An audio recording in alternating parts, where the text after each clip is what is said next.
নমস্কাৰ, সকলোৱে ভালে আছা? ভালকে থাকিবা দেই। ছবিখনলৈ চোৱাচোন। ছবিখনত সেয়া কোন চিনি পাইছা?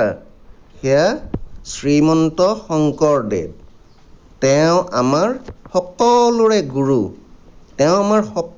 গুৰু। তাৰমানে কি জানা? তেওঁ আমাৰ সকলোতকৈ ডাঙৰ, আমাৰ সকলোৰে আচাৰ্য, সকলোৰে ছাৰ। আমি সকলোৱে তেওঁক নমো কৰিব লাগে, তেওঁক শ্ৰদ্ধা কৰিব লাগে। আৰু আজি তেওঁৰ তিৰোভাৱ তিথি মানে মৃত্যু তিথি। আজিৰ দিনটোত আমি তেওঁক মনত পেলাই নমো কৰিব লাগে। তেওঁৰ দেউতাকৰ নাম কি আছিল জানা? কুসুম্বৰ ভূঞা।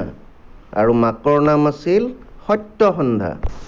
তেওঁ কিয় আমাৰ সকলোৰে গুৰু, তেওঁক আমি সকলোৱে কিয় নমো কৰিব লাগে, সেইবোৰ কথা ডাঙৰ হ'লে তোমালোকে জানিবা দেই।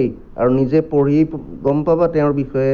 আজি তেওঁ যেতিয়া তোমালোকৰ নিচিনা সৰু ল'ৰা হৈ আছিল, তেতিয়াৰ দুটামান কাহিনী ক'ম দেই, ভালকে শুনিবা, ধুনীয়া লাগিব।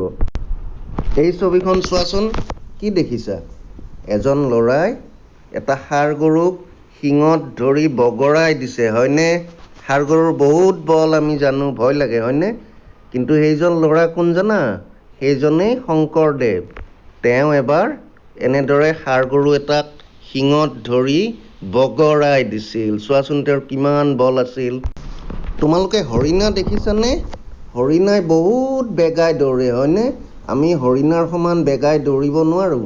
কিন্তু এই ছবিখনত চোৱাচোন, এজন ল'ৰাই দৌৰি দৌৰি দৌৰি দৌৰি হৰিণা পোৱালি এটা ধৰিছে। আৰু তেওঁৰ লগৰ ল'ৰাবোৰ সেই বহুত পিছ পৰি আছে। আৰু সেই হৰিণা পোৱালি ধৰা ল'ৰাজনো শ্ৰীমন্ত শংকৰদেৱে আছিল। তেওঁ সৰুকালত তোমালোকৰ নিচিনা হৈ থাকোঁতে এদিন এনেদৰে খেদি খেদি এটা হৰিণা পোৱালি ধৰিছিল, তাৰ লগত খেলিছিল। চোৱাচোন তেওঁৰ কিমান বল আছিল, কিমান বেগাই দৌৰিব পাৰিছিল। আৰু তেওঁ ডাঙৰ হৈ আমাৰ সকলোৰে গুৰু হ'ব পাৰিছিল। আৰু এইবোৰ তেওঁ কিয় পাৰিছিল জানা? তেওঁ যেতিয়া তোমালোকৰ নিচিনা আছিল, তেতিয়া তেওঁ মাক দেউতাকৰ কথা, ডাঙৰৰ কথা, আচাৰ্যৰ কথা, সকলোৰে কথা শুনিছিল, ভালদৰে খাইছিল, খেলিছিল, সদায় ধুনীয়াকৈ পঢ়িছিল, নমো কৰিছিল। আৰু সেইকাৰণেই তেওঁৰ ইমান বল আছিল, ইমান বুদ্ধি আছিল। আৰু তেওঁ ডাঙৰ হৈ সকলোৰে গুৰু হ'ব পাৰিছিল।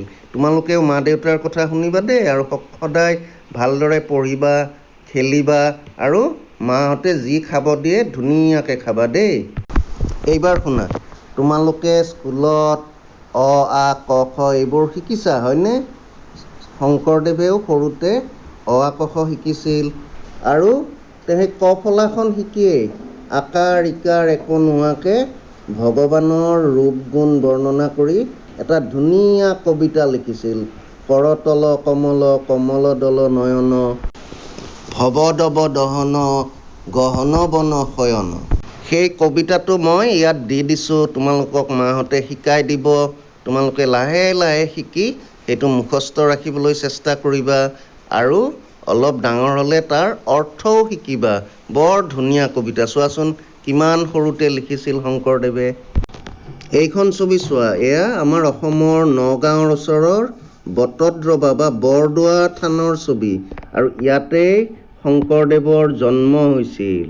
আৰু এইখন ছবি চোৱা, কোচবিহাৰৰ মধুপুৰ সত্ৰৰ ছবি। তাত কি হৈছিল জানা? তাত শ্ৰীমন্ত শংকৰদেৱৰ মৃত্যু হৈছিল। আজি বহুত কথা ক'লোঁ, আৰু নকওঁ দেই। এতিয়া আমি সকলোৱে আমাৰ গুৰুজনা শ্ৰীমন্ত শংকৰদেৱক নমো কৰিম। তোমালোক সকলোৱে মোৰ লগে লগে গাবা দেই।